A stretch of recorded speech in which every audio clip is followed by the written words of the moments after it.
आज अभी हम पूना 27 अक्टूबर को पूना के सबसे बड़े इंडस्ट्रियल एरिया चाकन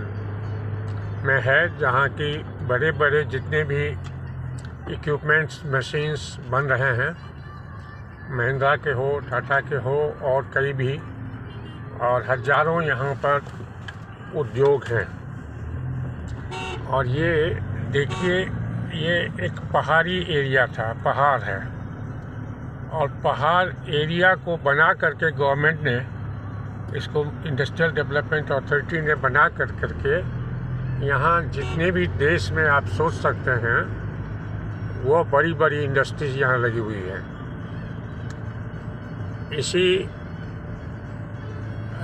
इसी चाकन में हम लोग 2021 में आए थे, जबकि जहाँ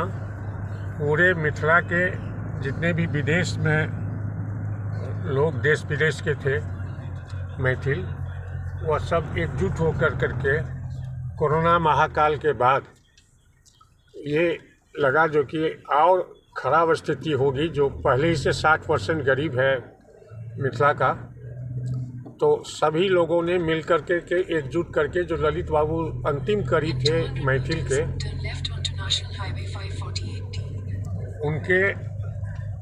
बाद शून्य रहा, कोई नेतृत्व उतना अच्छा नहीं हो गया जो लड़ सके थे, आवाज़ उठा सके थे मिथिला का। तो उसके बाद ये हुआ जो कि उसमें सब लोग मिल करके स्वैच्छिक सेवा दें, और देश विदेश में जितने भी अपने लोग हैं जो किसी उद्योग में हैं, एक्सपर्ट्स हैं, अधिकारी हैं, वो लोग मिथिला में कोई न कोई एक इंडस्ट्री लगाए। उसी क्रम में हम 2021 में यहाँ आए थे चाकन, और यहाँ सागर डिफेंस इंजीनियरिंग के निकुंज पराशर हैं, जो अभी टॉप 10 इंडिया के हैं डिफेंस में, ड्रोन बनाने का और ऑटोमेटिक बोट वगैरह बनाने का, जिनको प्राइम मिनिस्टर उद्घाटन करते हैं, राजनाथ सिंह उद्घाटन करते हैं, उनके आइटम का फॉरेन विदेश एक्सपोर्ट करते हैं, और इंडिया में भी डिफेंस की रिक्वायरमेंट को पूरा कर रहे हैं। तो आज चाकन में जब बोकारो में 3 साल पहले जब इंडस्ट्रियल कॉरिडोर पार्क अमृतसर और कलकत्ता का हुआ, तो जो कि बहुत पहले ही घोषणा हो चुकी थी, जो गया में शुरू भी हो गया है काम, लेकिन बोकारो का इंडस्ट्रियल पार्क उठा करके एम्स की तरह दूर गढ़वा ले जा रहे थे। उसका विरोध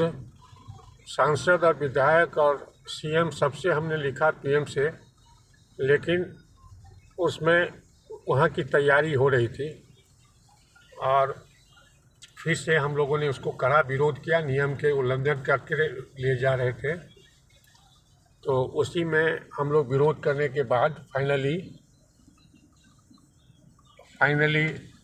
फिर ये नियम का चूँकि उल्लंघन था, इसीलिए अंतिम में फिर सेंट्रल गवर्नमेंट और स्टेट गवर्नमेंट के अधिकारी आकर के कमेटी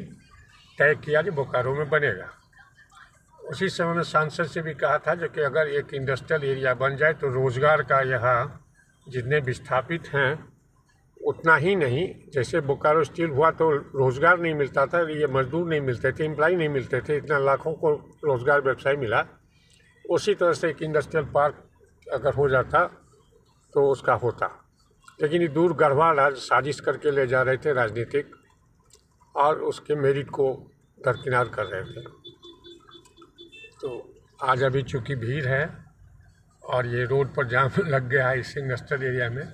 इसलिए फिर से एक वीडियो में आपको बना के देते हैं।